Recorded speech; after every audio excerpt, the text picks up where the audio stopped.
Welcome back to the garage. It's been a bit, hasn't it? Something like 5 months. Gotta be honest, just haven't had the motivation, the time, or the inspiration to make a video. So I figure I owed you all at least an update video. It's not that I've stopped working on things, it's just that I've wanted to get stuff done, and sometimes it means not making videos because it does add twice or 3 times as much time just to get a project completed. In this video, we're going to be checking out the Audi 5000 to do a bit of a small repair on it, at least I hope it fixes it, and just kind of do a walkthrough of the garage, see what's new, and really nothing's left. It's only new stuff that's been added. So let's get started. So here it is in all its wonderful, over-engineered glory, the Audi 5000 CS Quattro. I've been daily driving this really since the last project video on this car. And it's been great. I really like driving it. It's such a wonderful, fully mechanical, fully immersive driving experience that modern cars just don't have. It's got a great manual transmission. It's got plenty of power for modern traffic. I mean, the AC works. I mean, you can actually drive this car.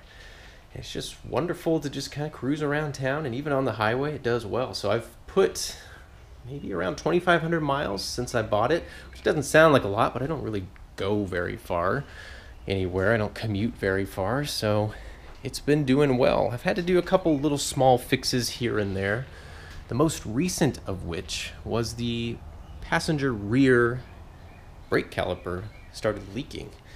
I don't really know why that was happening. The calipers were brand new, all the brake components back there were brand new, and it just started leaking. I think it was coming from the piston seal. Luckily, they were still under a warranty, so I was able to reach out to the seller and get a new one installed, so I've done that.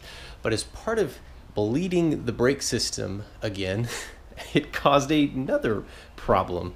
At least I think it's related to the bleeding of the brakes that I did.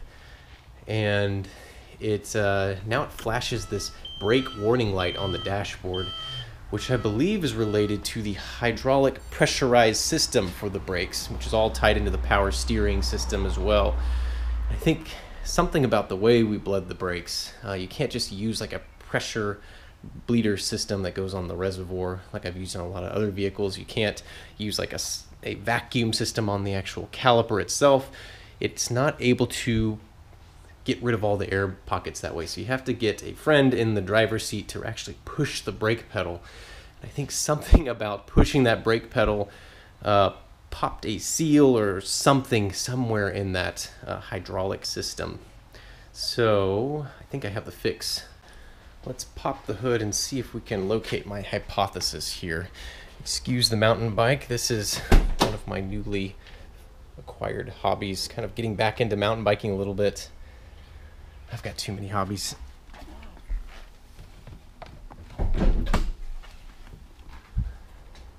It's pretty sick though, full suspension, full carbon fiber frame. Yeah. Just gotta take advantage of good deals when you find them, and that was a Facebook Marketplace find for what seemed like a really reasonable price. Of course, it's an older bike. Technology has marched on since then, but it's still new to me. Anyways, if we look back here near the brake master cylinder, this car doesn't use a vacuum brake booster. It uses a hydraulic pressurized system, which is pretty nifty, but it is way more complex of a system. And there is a sensor. It's probably not picking up well on the camera, but you can see 2 wires going into this sensor right here. And I've noticed some fluid pooling from the connectors or the wires going into it, and that shouldn't be happening. There shouldn't be any fluid coming out of that sensor at all. So what I think happened is while we were bleeding the brakes this last round, that additional pressure we were putting on this hydraulic system ended up breaking that sensor, causing fluid to bypass it, and suddenly it's now throwing a warning light because it's not able to hold adequate pressure, or the contacts within that sensor are now broken or something along those lines. So I think replacing that sensor will fix the problem, because otherwise there's no fluid leaks. The steering rack's still holding up really well. The reservoir's not leaking. I've checked The fluid level sensor and the hydraulic fluid level sensor, both are fine. The warning light on the dash only shows up if one of these two sensors has a problem or that sensor has a problem. That one, since it looks so decrepit, is why I suspect it probably is the problem. I had to go on a parts hunting mission to find a new sensor, and I think I bought the last one available in the world, at least online. And it is very much new old stock made by Bear, and it took me a while to find the part number, but it was in the United States, which was cool. Got it here, and there it is. It's a pretty hefty piece of brass. 50 bucks, but you know, if it fixes the problem, it's worth every penny. You can see that the connectors go into somewhat of a plastic rubbery molded end there, and I guess over time fluid can get past whatever the sealing mechanism is in this and start coming out the electrical connectors. Now this system, I imagine, at rest is under a pretty decent amount of pressure, so how you sort of remove that static pressure is by pumping the brake pedal like 20-25 times until it no longer feels like it's assisted, and that's with, of course, with the engine off. Just get in the car with the engine off, pump the brake pedal like 25 times, and that should remove the pressure. Then I should be able to unscrew that sensor so it doesn't have a geyser of hydraulic fluid coming out when I do so.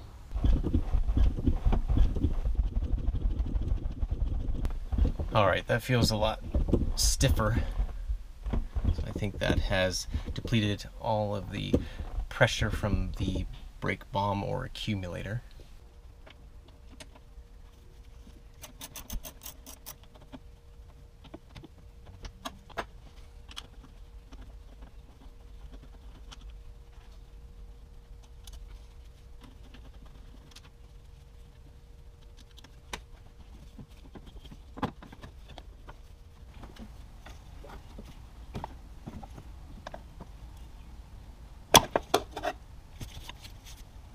This is a 22mm socket, which is a big socket in a very small space. So hopefully we can get this on there.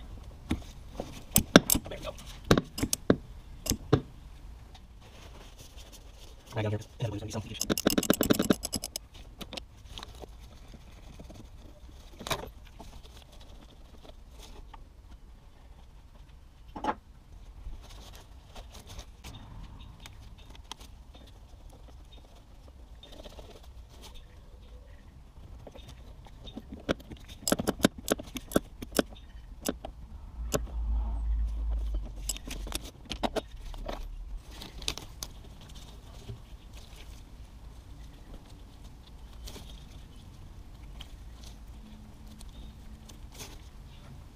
All right, that's all there is to it.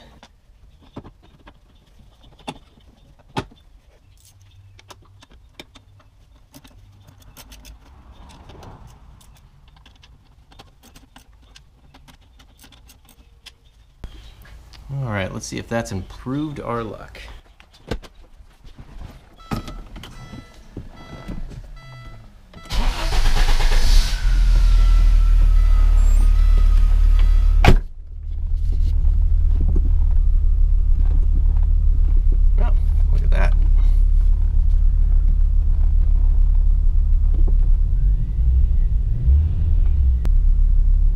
Brake light, no warning beeps. I think that did the trick.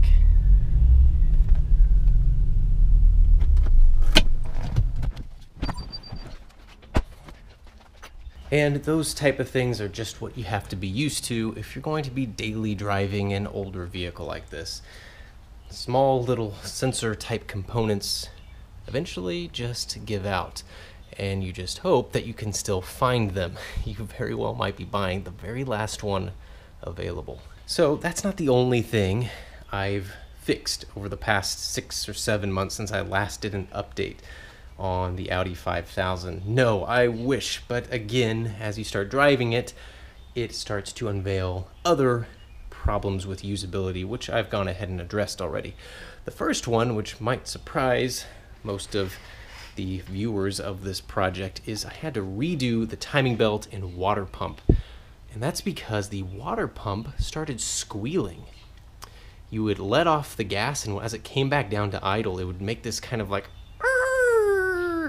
really annoying, chirping, squealing kind of noise. And I thought it was in the accessory belt, so I went through every single one of them, lubricated them, and I could not get the noise to go away. So I put the stethoscope up to the timing belt cover, and sure enough, it was coming from the timing belt and water pump. Talk about frustrating having to do the same job twice. But I went back through there, replaced the parts with a different brand, and now it's silent. I think one of the leading factors to it causing the water pump to start to fail is that I may have over-tightened the timing belt when installing it the first time. And that's because there's absolutely no specifications to how tight you should make that timing belt, other than just you should be able to rotate the timing belt 90 degrees in the middle of its span, like on the top run up here, which is incredibly imprecise because even if you have it super tight, you can still manage to rotate it 90 degrees, which is what I did. I figured in this case a little more snug was better, but that's not the case. In fact, it should be pretty dang loose when you do this, as to not put too much pressure on that water pump. Because again, your water pump is also your tensioner pulley, which is a kind of terrible design, but you know what? You just have to deal with it. So I did it much looser this time around, and it's fine. It makes no noise, and I think that's the proper way to do it. It should be quite easy to turn 90 degrees instead of using some effort to turn 90 degrees. So that's just a bit of tip, anyone who's going to be going through and replacing the timing belt. I also replaced the coolant reservoir. It still had some of that stop leak in the bottom of the old one, so I just figured throw a new one in here. It was only like 60 bucks, just be done with it. Put a new cap on there as well. Let's see, what else did I do? Oh yeah, there was a small coolant leak coming from the turbo, I think this is the turbo coolant return line right here. There's this kind of bespoke fitting. It's got a hard line with a banjo bolt going into a soft rubber hose that then goes into a hard line going to the turbo. That is an Audi dealer only part. And when I say Audi dealer only, I mean no Audi dealership's actually going to have that in stock, but it was an Audi only part. And I managed to find the part number for it, and there was 3 left in the world, at least online, and it had to come from the UK. That tiny 6-inch long joint cost nearly $100 after shipping. But really your alternative, you don't have much of an alternative. You know, it's a special crimp fitting on there. You could have modified the old one and probably stuck a new rubber hose on there.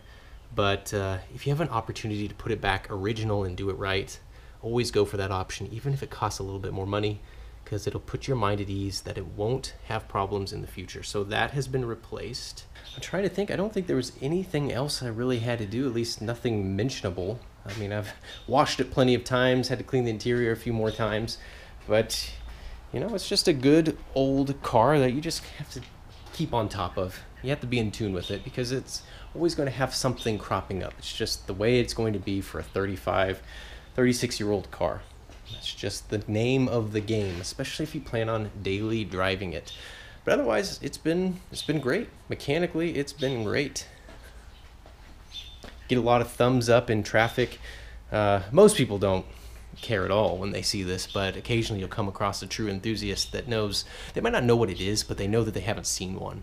And they're like, whoa, what is that? And then they see it's an Audi and they're like, holy crap, what is that, like one of the first Audis ever made? And of course it's not, but you know, in the United States, you just don't see Audis much older than the mid-90s. You just don't. You know, an A4 might be the oldest thing you see on any regular basis, and even then, a first-gen A4, you hardly see those either.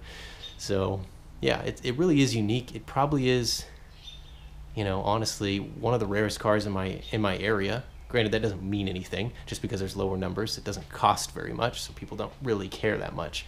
But it is truly the only car that's ever going to roll up to a car show like it. You're going to have tons of Ferraris and Lamborghinis, but this will be the only old Audi for sure. So it's kind of neat in that regard. Unfortunately, interior, the seat bottoms are starting to really show their age. I do have to park this car outside quite a bit, so it doesn't help the leather any. And the seat bottoms, the threads are starting to pull apart and separate. I'd love to get those recovered, but it goes without saying that there's absolutely no off-the-shelf options for this car. So it's either getting a custom-made one or something along those lines. Maybe I'll take them apart and see if I can rethread some of those stitchings, but it's probably too far gone, to be honest. But yeah, holding up pretty well.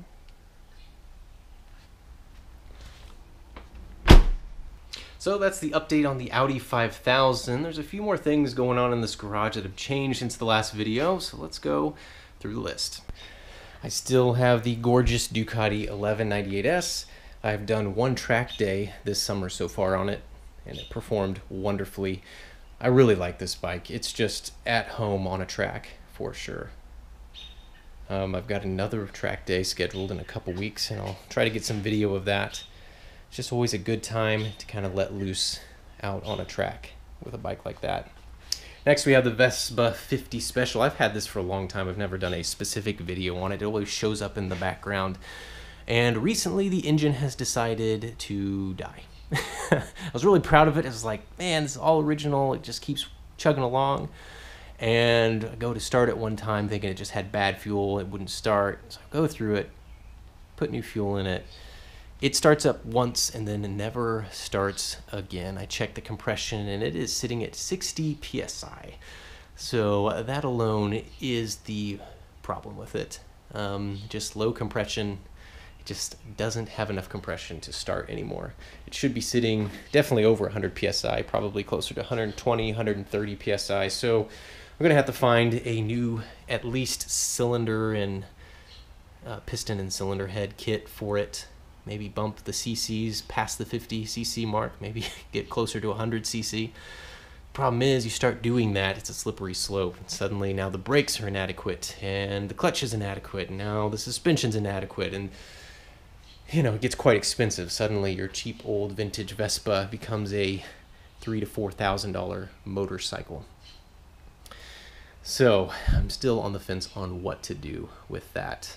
I'd really love to get this upfitted with some hydraulic disc brakes, but I haven't found a cost-efficient way to do that. It all seems very pricey to do, so we'll have to see what to do with that. But I will rescue it. It will come back to life one of these days.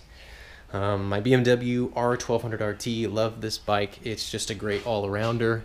Recently was trying to troubleshoot a problem with the cruise control. It just suddenly stopped working after spending hundreds of dollars, which fortunately I was able to get refunds on some of those parts I bought, and many hours and taking off all the bodywork multiple times. I determined that it was down to the GPS that I fitted to it. I put a new Garmin GPS in this, and BMW has a special connector on the front of the bike. It's a 3-wire connector, and really you only need 2 of those wires for power, a positive and a negative. The third one is a speed signal. And I had tried to use that speed signal not knowing it was a speed signal, and I just connected it to the power wire, and it turns out that that causes interference with the cruise control mechanism, and it won't engage. It took me forever to figure that out, and it was a simple free fix to make it work again. So this bike's back ready to rock. Put some new Michelin Road 6 GT tires on here. These things are amazing. They are strong enough to support the weight of the bike, especially with a second rider and fully fitted up with luggage. So they're great in that regard. They're sticky and they grip well, and they're everything this bike could ever need. And then moving over to the last vehicle in the garage, and this is something extremely special, something that is worthy of its own introduction video alone, but I'll just give you a quick glimpse of this. As many of you can tell, this is a Suzuki GSX-R, something I haven't featured in any of my videos before, but I've owned a Suzuki GSX-R, actually a few of them in the past, and I felt it was time to get back into one. This specifically is a 2006 GSX-R 1000, pretty much the most coveted GSX-R since basically the original 750 back in the early or late 80s. And this is when Suzuki was in absolute harmony with the current technology of the time. And this was the bike to have in the mid-2000s. Absolutely nothing touched it. Even today, most bikes can't match its pure analog performance and handling. It makes you feel so at ease when you're at speed. Perfectly balanced. Engine has tons of power, lots of mid-range grunt. And for the keen-eyed viewers, you're probably picking up that this one is not stock. It's not stock at all, though it looks stock because I have put the original rear fender back on there. It's got all the original mirrors, turn signals, the kind of thing that I like to do. But this one is sneakily very high-end. Just a quick preview. Öhlins forks, Öhlins shock, Marcassini wheels, Brembo racing grade front calipers, TAC Racing triples, Brembo master cylinder, AIM MXL dash, full Yoshi exhaust, Öhlins damper, quick shifter, I mean the whole 9 yards. Really can't get much more upgraded on a bike like this, and certainly not one of this era. Most of these parts you can't even get anymore for one of these bikes. It is a pure gem in excellent condition. Bodywork is in basically perfect condition. Only 6,000 miles. It's a bike. It's an amazing bike. And I plan to take this out to the next track day as well. I threw some new Power GP tires on it, so it's got the goods to do it, to at least see what this thing is all about. Oh, Sato rear sets as well. Lots of really fancy bits and bobs on this that you only start to notice as you look at it longer. Still have my wife's Audi S3. Ended up fixing all of the door flap actuators, and now the HVAC system works perfectly. I didn't get it on video. I just needed to get it done. We were in the middle of winter. The windows were fogging up. It was a nightmare. So I just did it. It was a bit of a pain getting that actuator that's under the kind of on the driver's side footwell dashboard area, but it is doable without having to remove too much. And then we acquired a new commuter vehicle for my wife. It's a Nissan Versa Note, super slow, super unassuming vehicle. It's perfect for commuting, eating up the miles. Now these are fitted with a CVT automatic transmission, which is quite a time bomb if you don't look after them. And this car has about 100,000 miles. And I don't think the transmission fluid was ever changed, so we just barely skirted by. Changed that. It's kind of difficult to properly change the fluid on one of these, and kind of expensive, honestly. The fluid's like 20 bucks a quart or something like that. It needs 6 of them to just do a basic fluid change. And then replace the spark plugs, which is also a bit of an involved job for an inline 4. You'd think it'd be simple, plugs just on top, but no, Nissan has designed the intake manifold to go over the top of the engine, which means you have to remove the intake manifold and all the assorted components. So just a little warning if you have one of these. And then the beloved F10 535i. This car has been wonderful. I did have to get the front rotors machined, and they were slightly warped, but they were still in like really good shape otherwise. So I figured, you know what, save myself the $400 or $500 of replacing those in the pads and just get them resurfaced, and that's worked out really well. Otherwise, no other problems with this car. It's been great. Gosh, that bird is going crazy up there. What is going on? Be quiet. But yeah, F10. It's a wonderful daily driver. When I'm not dailying the Audi, that is. Honestly, this thing takes everything you throw at it and more. And those of you that follow my other channel, Back to New, you've probably seen some of these pieces from my other hobby, remote control. I've acquired 2 more nitro-powered RC helicopters, and they are the bee's knees. They are so nice. Utilize a flybarless setup, which for me is modern technology. I know that's been around for a long time, but they fly so smoothly. These things, if you have the guts, will fly upside down and do all sorts of tricks. I am not quite at that experience level yet. And then the collection of nitro-powered on-road cars just keeps growing because I just keep finding good deals locally. I can't help myself. I just have to get in there and always be working on something. So that's that. There is one more addition to the garage that isn't here currently. It's at my buddy's shop, and it's a new Tacoma, or at least new to me. It's a 2006 high mileage Toyota Tacoma, 4-door short bed with the 6-speed manual, 4-wheel drive of course. I can tell you, having a truck like that in manual totally changes the behavior of that truck. It feels nearly like a sports car compared to my previous Tacoma, which had these very sluggish 4-speed automatic box. It was really terrible to drive on the highway. It would constantly be downshifting to third and just be jolting and jarring, and bad situation. So I am totally sold to buying a Tacoma with a manual transmission. Much better experience, much more direct driving experience with that. So that'll show up eventually. Yeah, you gotta have a truck. If you plan on doing any sort of track days or doing any sort of automotive maintenance, it's hard to do anything without a true truck bed and towing potential. So that is another thing that's been added. Otherwise, it's just been maintaining the stuff around here. Again, hopefully we do more videos soon. It just takes so much time that I haven't been able to justify making the videos, but hopefully that'll change.